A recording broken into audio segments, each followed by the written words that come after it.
If you are watching this right now, this is not a coincidence. This is a divine interruption. The next few minutes will answer the question you have been carrying for longer than you want to admit. Do not scroll past this, because you have received a notice.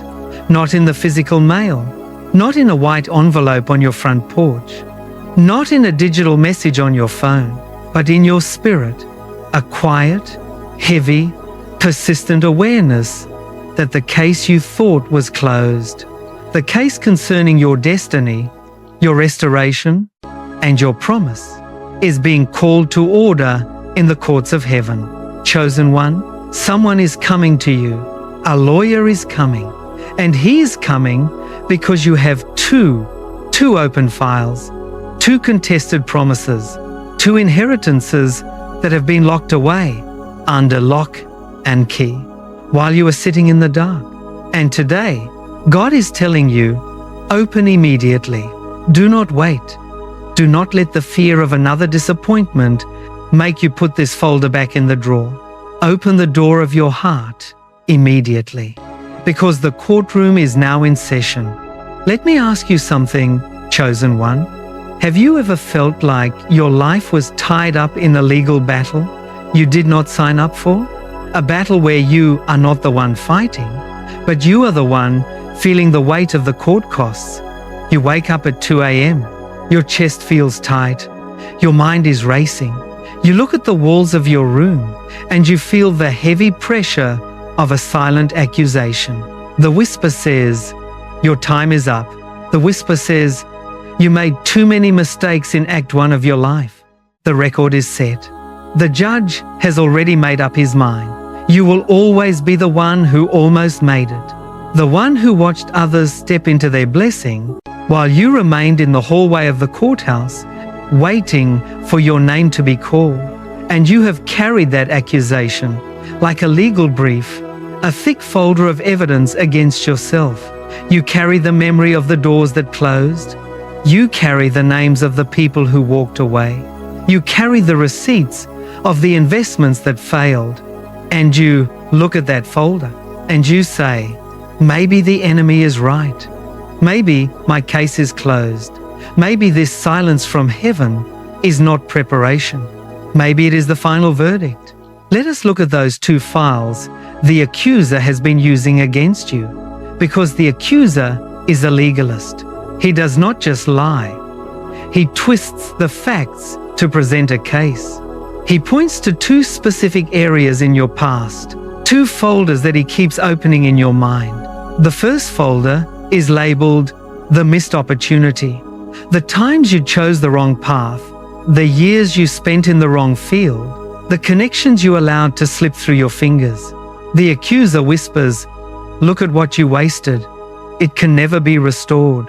The second folder is labeled the unworthy heart. The moments of weakness, the quiet doubts, the times you fell short of the standard. The accuser whispers, who are you to expect a covenant blessing? And for years, you have allowed the accuser to read from these folders. Every night, the same testimony.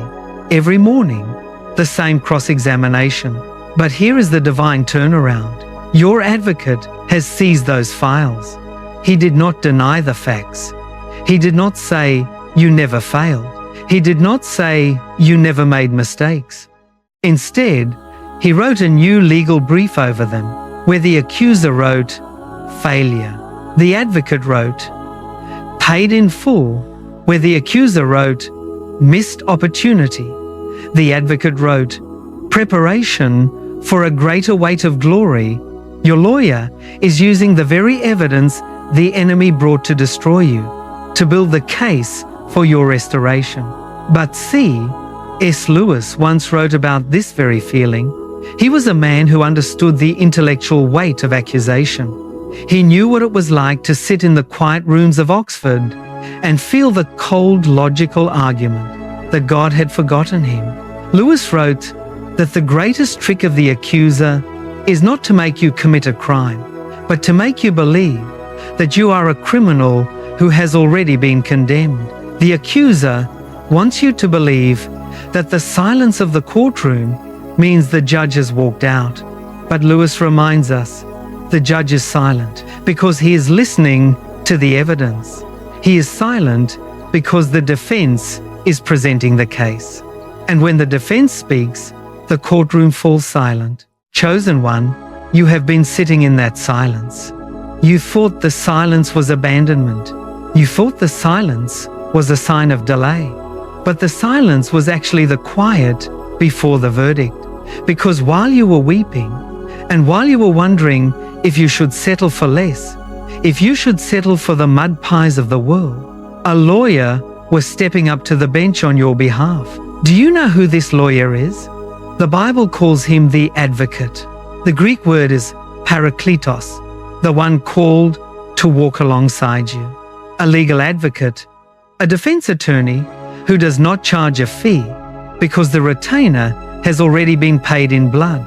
And him, this advocate, is coming to you today because he has noticed a discrepancy in your files. He looked at the records and he saw that the enemy has been holding on to something that does not belong to him. He saw that you have two promises that were signed by the Father before the foundation of the world. One was a promise of restoration, the promise that every year the locust ate would be paid back. The other was a promise of connection, the promise of a covenant alignment that would carry your destiny. And the enemy has been trying to settle out of court. He has been trying to offer you a counterfeit. He has been trying to get you to sign a settlement of compromise. He has been whispering, just take the small piece. Just take the quiet life.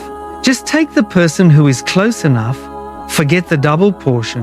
But your lawyer has blocked the settlement. He has walked into the courtroom and he has said, no, we are going to trial.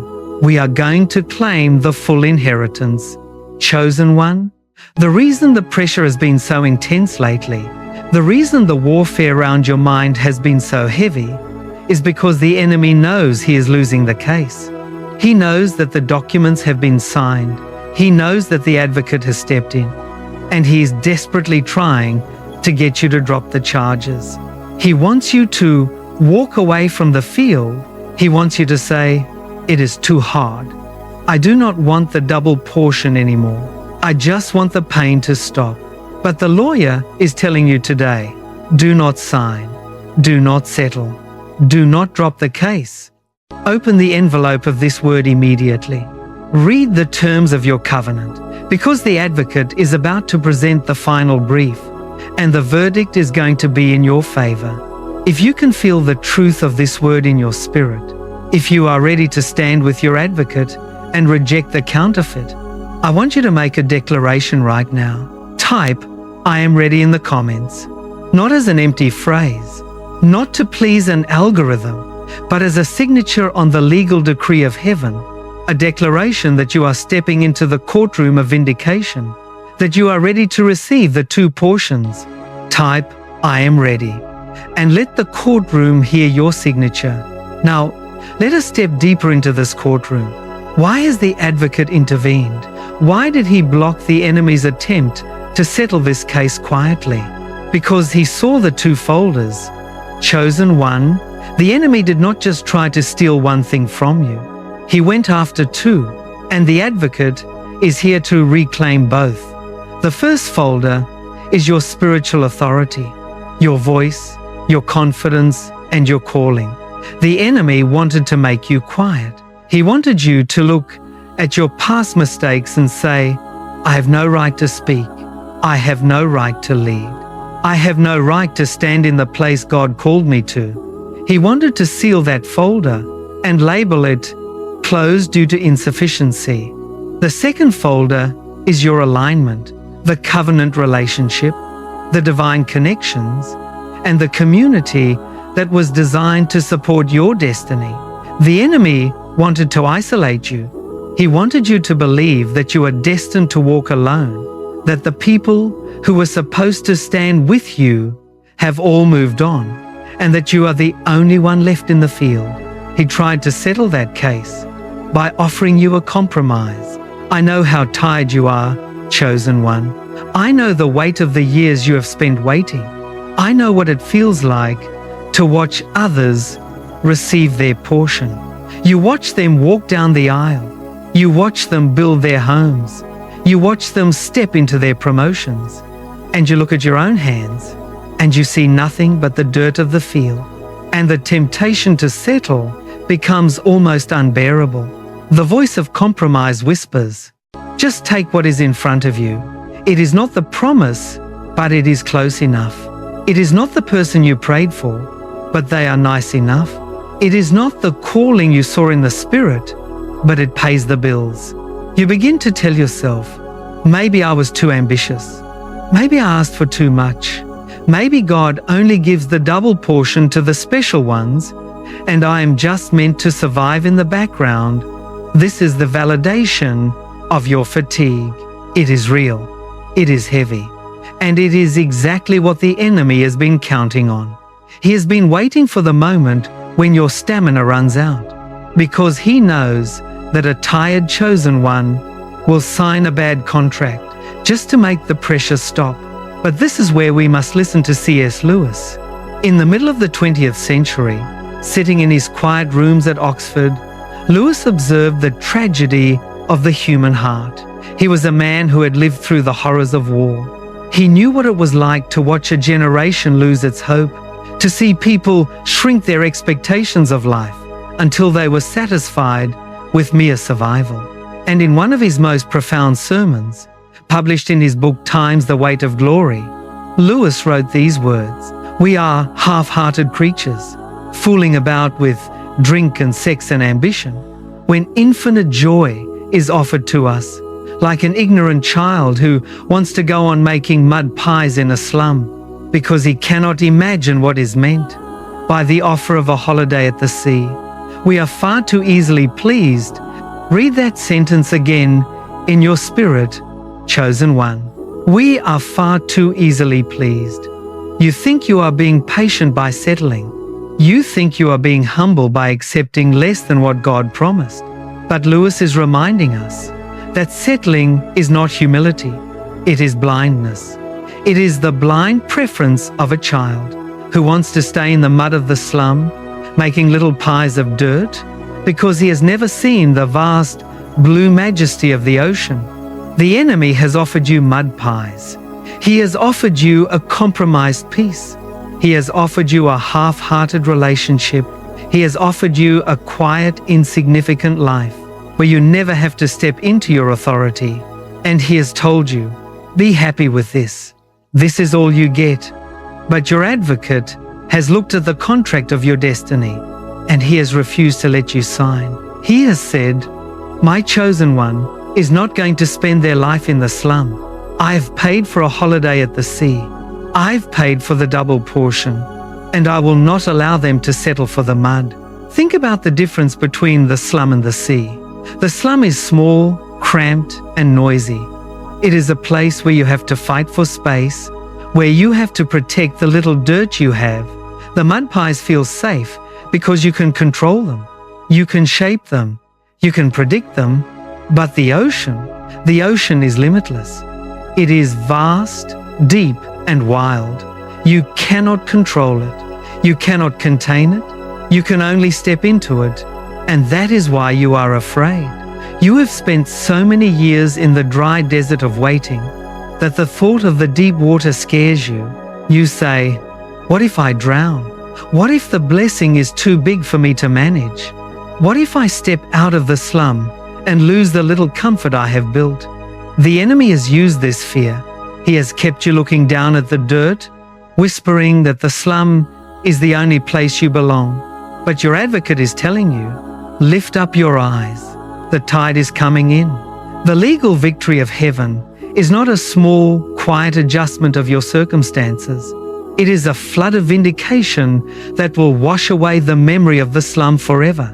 Chosen one, the reason the lawyer is coming to you right now is to tear up the compromise contract. He is here to tell you that the two things the enemy tried to steal, your voice and your alignment, are still yours.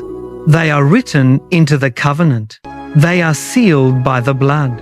Do not look at the empty chairs in your life and think they will always be empty.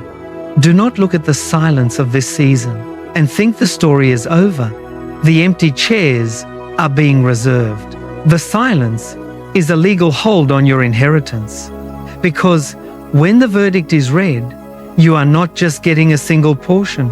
You are getting the double. One for the shame you carried, and one for the glory that is to be revealed in you. If you are ready to put down the mud pies, if you are ready to refuse the enemy's cheap settlement, and if you are ready to stand for the full holiday at the sea, the full double inheritance, I want you to make a declaration right now. Type double portion in the comments. Let the legal records of heaven show that the chosen one has refused the compromise, that you are standing for the ocean, not the mud, that you are claiming both files. Type double portion and let the courtroom witness your faith. Now, let us open the ancient books. Let us look at the legal precedent that was set long ago in a courtroom very similar to the one you find yourself in today. In the book of Zechariah, in the 3rd chapter, the prophet is given a vision of the invisible realm. He is allowed to look through the veil and see the spiritual court in session. And the first thing he sees is a man standing before the angel of the Lord. This man is Joshua, the high priest. He is not a stranger to God. He is the leader of the people. He is a man of covenant. But as he stands there, the prophet notices something terrifying. There is another figure in the room, standing at Joshua's right hand.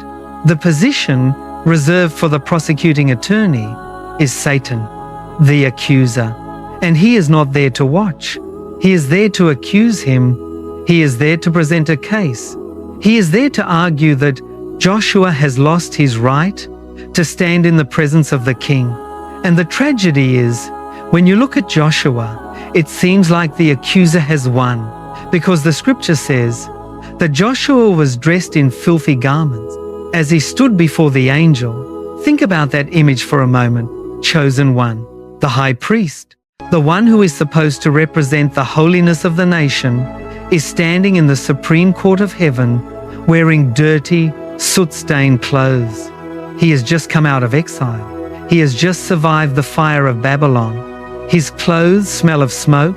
They are torn, stained, and unfit for a king's palace. Joshua does not speak. He does not argue. He does not try to explain why his clothes are dirty. He does not make excuses for the soot on his sleeves, because he knows the accuser is telling the truth about his appearance. Yes, the garments are filthy. Yes, he has been through the fire. Yes, he carries the dust of a broken land. The accuser points his finger and says, "Look at him. Look at his record. Look at the dirt on his robes. He is not fit to represent the kingdom. He should be dismissed. He should be cast out." And Joshua stands there, waiting for the sentence to be passed. He is waiting for the hammer to fall. But then, the silence of the courtroom is broken. Not by Joshua. Joshua never speaks a word in his own defense. It is broken by the judge himself. And the Lord does not turn to Joshua to condemn him. The Lord turns to the accuser and he says, "The Lord rebuke you, Satan. The Lord, who has chosen Jerusalem, rebuke you. Is not this man a burning stick, snatched from the fire?" Listen to those words, chosen one. Is not this man a burning stick, snatched from the fire? The judge did not say Joshua's clothes were clean. He did not deny the presence of the soot, but he redefined the meaning of the soot. To the accuser, the black ash on Joshua's clothes was evidence of his unworthiness. To the judge, it was proof of his survival. The ash did not mean Joshua was condemned. It meant he had been rescued. He was a brand plucked from the burning. He was someone who had been through the fire, but whom the fire could not consume, because God's hand was on him. Think about what a burning stick is. It is a piece of wood that was already in the fire. it was already catching flame. If left alone, it would have turned to ash. It would have been completely destroyed. The enemy looked at your life and said, "They are in the furnace of affliction. I will let the fire finish them. I will watch the flames of loneliness, the flames of financial struggle, the flames of betrayal, turn their calling into dust." And the fire was hot, chosen one. You felt the heat of it. You felt the burning pain of being left behind. But the accuser forgot one thing, the hand that snatched you out. At the very moment the enemy thought you were about to turn to ash, at the very moment you felt you could not take another day of the furnace, the judge reached into the flames. He did not wait for the fire to go out. He reached directly into the heat and plucked you from the burning. So yes, you carry the smell of smoke. Yes, your garments are stained, but those stains are not marks of condemnation. They are the trophies of your deliverance. They tell the story of a God who does not watch you burn, but who reaches into the fire to rescue you. And then the angel of the Lord gives a command to the court officers, "Take off his filthy clothes." And he turns to Joshua and says, "See, I have taken away your iniquity, and I will clothe you with rich robes." This is the legal turnaround. In a single moment, without Joshua saying a word, the dirty clothes are removed. The shame of the fire is taken away. And he is dressed in the festive royal garments of the priesthood. He is restored. He is vindicated. And the accuser is silenced. Chosen one, this is the story of your life. For years, you have been standing before the Lord, feeling like Joshua. You look at your life. You look at the trials you have been through. You look at the mistakes you made during the long, silent years, and you feel the weight of your filthy garments. You feel the ash of the fires you survived. You smell the smoke of the bridges that burn behind you. And the accuser has been standing at your right hand, whispering, "Look at you. Look at how dirty you are. Look at how much you lost. You are not fit for the promise. You are just a piece of wood that got burned." And you have believed him. You have stood in silence, agreeing with the accusation. But today, your advocate has walked into the room, and he is not looking at your dirty clothes to condemn you. He is looking at them to remind the accuser of where he pulled you from. He is saying to the enemy, "The Lord rebuke you." This chosen one is a brand plucked from the fire. They survived Babylon. They survived the isolation. They survived the disappointment. And their survival is the proof of my election. The advocate is issuing the command right now. Take off the filthy garments of their silent season. Take off the clothes of shame. Take off the spirit of heaviness. Take off the identity of the victim. And he is putting the rich robes of your double portion on you. He is dressing you for the sea, not the slum. He is dressing you for the court of the king, not the prison of the accuser. You do not have to defend yourself. You do not have to explain your scars. You do not have to apologize for the soot on your hands. Your advocate has already settled the case. He has already rebuked the one who sought your ruin. If you can see the filthy garments falling off you today, if you can hear the voice of your advocate silencing the accuser, and if you are ready to receive the festive robes of your restoration, I want you to make a declaration right now. Type MY Advocate in the comments. Let the spiritual atmosphere record your signature. A declaration that you are no longer listening to the prosecuting attorney, that you are listening to the defense, that you are letting the advocate speak for you. Type My Advocate and let the courtroom witness your signature. Now, we must address the question that has been quiet in your mind since this word began. If the advocate has already taken the case, if the verdict of heaven is already signed, why has the silence lasted so long? Why did you have to stand in the courtroom in filthy garments for so many months? Why did you have to feel the burn of the fire before the hand snatched you out? The silence of God is the hardest evidence for our faith to process. We can handle the warfare. We can handle the opposition. We can handle the work of the field. But when we look up to the judge's bench and we see nothing but empty space, when we cry out for a verdict and hear nothing but our own echo, the heart begins to break. The enemy uses that silence to build his case. He says, silence means consent. God is silent because he agrees with my accusation. He has nothing to say in your defense. But today, the silence is about to be broken. In his quiet study in Oxford, surrounded by the ancient books of theology, C.S., Lewis wrestled with this exact problem. He was not a man who spoke of faith from a position of ease. He had served in the trenches of the First World War. He had watched his friends die in the mud. And later in life, he would watch the woman he loved pass away from a painful disease. He knew what it felt like to knock on the door of heaven and find it slammed and double-bolted from the inside. He wrote about the agony of the silence. But in his classic work, The Problem of Pain, Lewis looked past the emotional weight of suffering to see the legal and spiritual purpose of the trial. He realized that God's silence is not a sign of absence, it is a sign of focus. And he wrote these words, which have become a guiding light for every soul in the furnace. God whispers to us in our pleasures, speaks in our cautions, but shouts in our pain. It is his megaphone to arouse a deaf world. Chosen one, listen to that phrase. It is his megaphone to arouse a deaf world. The pain of your silence season was not a punishment, it was a summons.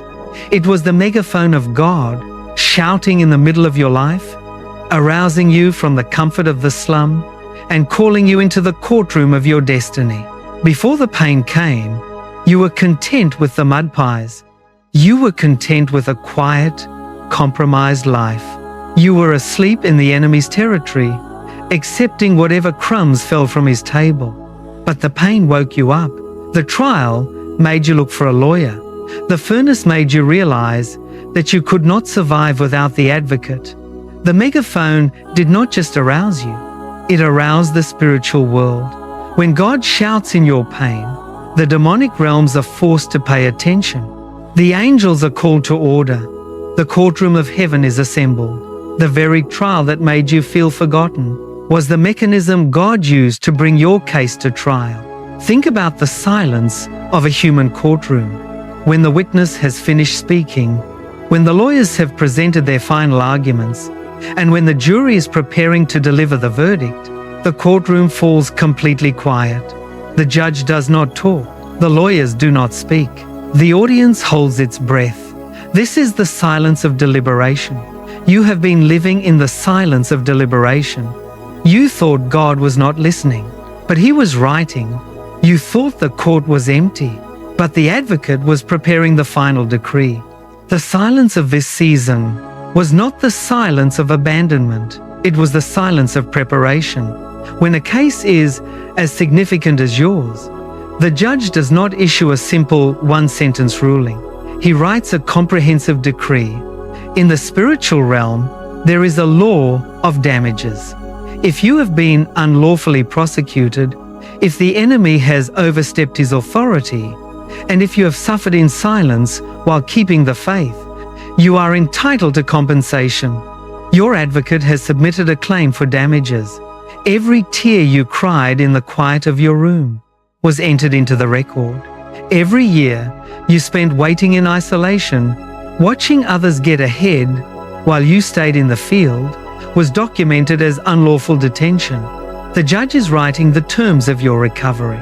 He is writing, restore the years the locusts have eaten. Restore the reputation that was slandered. Restore the double portion of joy for the double portion of shame. This is why the silence lasted, because a simple release is quick, but the writing of a multi-generational covenant of blessing takes time. Every clause must be legally binding. Every promise must be sealed, so that when you walk out of this courtroom, the enemy can never drag you back in. The judge was waiting for the accuser to finish his speech. He was letting him pile up his accusations, letting him present all his evidence of your filthiness. And now, the accuser has nothing left to say. The files are closed. The evidence has been presented. The legal brief of your survival has been filed. And the judge is about to stand up. Chosen one, the trial is over. The silence is about to be replaced by the sound of the gavel. Pero el defensor estaba preparando el decreto final. And the verdict that is coming is not a warning. It is not a conditional release. It is a full, absolute decree of restoration. Your advocate is turning to you today, and he is saying, the case is settled. The verdict has been passed, and the terms of the settlement are double. Do not let your heart be troubled by the length of the silence. The longer the deliberation, the more massive the settlement. The judge is not just returning what you lost. He is adding the interest of your years of suffering. If you are ready to hear the gavel fall today, if you are ready to believe that the silence of your trial was the preparation for your victory, and if you are ready to receive the verdict of the judge, I want you to make a declaration right now. Type verdict passed in the comments. Let the invisible realm record your agreement. A declaration that you are stepping out of the trial, that the case is closed, that the advocate has won the victory. Type verdict passed, and let the courtroom hear your release. Now, the court officers stand at attention. The judge has risen from his seat. The files of your trial are closed, and the decree is in his hands. If you have kept the faith through the silence, if you have refused to sign the enemy's compromise, and if you have stood for the fullness of your destiny, hear the decree of the sovereign Lord. It is written in the book of the prophet Isaiah, in the 61st chapter, the 7th verse. Instead of your shame, you will receive a double portion, and instead of disgrace, you will rejoice in your inheritance. And so they will inherit a double portion in their land, and everlasting joy will be theirs. This is the law of the kingdom. Where there was shame, there must be a double portion of honor. Where there was disgrace, where you were talked about, where you were rejected, where you were isolated in the background, there must be a public inheritance. The judge is signing this decree over your life right now. The advocate is handing you the copy. It is stamped with the seal of the king. It says, "Let the chosen one be released. Let the files of accusation be burned. Let the enemy return everything he stole." The voice, the authority, the connections, the community, the family, the peace, everything that was held up in the spiritual courts is now released. No more mud pies, chosen one. You are stepping out of the slum. You are walking toward the ocean. The festive robes are on your shoulders. The smell of smoke is no longer a mark of shame. It is the fragrance of your survival. You are a brand plucked from the burning, and you are going to shine. Let us go to prayer. I want you to close your eyes, to quiet your mind, and to let the atmosphere of this courtroom wash over you. Father, the judge of the heavens and the earth, advocate, the one who stands at our side, we come before you today. We come not in our own strength, but in the authority of the covenant. I pray for this chosen one right now. I pray for the one who has been so tired, the one who has been tempted to settle for the mud pies of the enemy. Lord, you saw their silent years. You saw the nights they spent weeping, asking if you had forgotten them, asking if the trial would ever end. You saw the dirty garments they wore. You saw the soot of the Babylon they survived. But today, we hear the rebuke of the Lord. We rebuke the accuser who has been standing at their right hand. We command him to be silent. We declare that his files are closed, his arguments are invalid, and his power is broken. Take off the filthy garments, Lord. Remove the shame of the past. Remove the memory of the disappointment. Remove the fear of the future. And clothe this chosen one with the rich robes of your favor. Clothe them with authority. Clothe them with confidence. Clothe them with the oil of joy instead of mourning. Father, I pray specifically for the mind of this chosen one. After years of waiting, after years of listening to the lies of the enemy, the mind becomes weary. We break the trauma of the delay. We break the fear of disappointment. We declare that their thoughts are washed by the peace that passes understanding. Give them the strength to believe again. Give them the vision to see the ocean. I pray for the speed of restoration. You are the God who can compress time. You are the God who can take a single day and do the work of 10 years. We declare speed over their recovery. Speed to rebuild the areas that were broken. Speed to step into the alignments. Speed to walk in the authority of their voice. Let every area of their life, their home, their work, their health, their family, feel the weight of the double portion today. Let them know that the decree of the judge is not just a promise for the future, but a reality for their today. I pray for the double portion. Where the enemy tried to steal their voice, give them a megaphone of testimony. Where the enemy tried to isolate them, bring the covenant connections, the divine alignments, and the community that belongs to their destiny. Restore the years, restore the energy, restore the hope. Let them see the ocean, Lord. Let them step into the holiday at the sea. Let them realize that you are far too good to let them settle for the mud.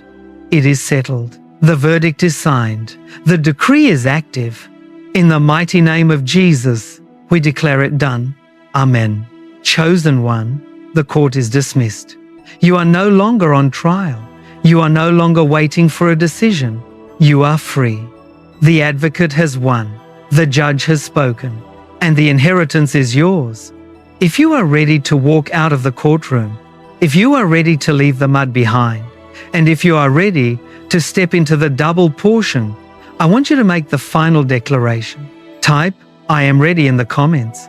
Let the records of heaven show that you have received the decree, that you are stepping into your destiny, that you are taking the festive robes. Type, I am ready. Thank you for standing with us today in the courtroom. If this word has strengthened your spirit, share it with another chosen one who needs to know their lawyer has arrived. Subscribe to C.S. Lewis Sermons for more prophetic comfort and wisdom. Keep your eyes on the ocean. The advocate is with you. Until next time, may the grace of the King go before you.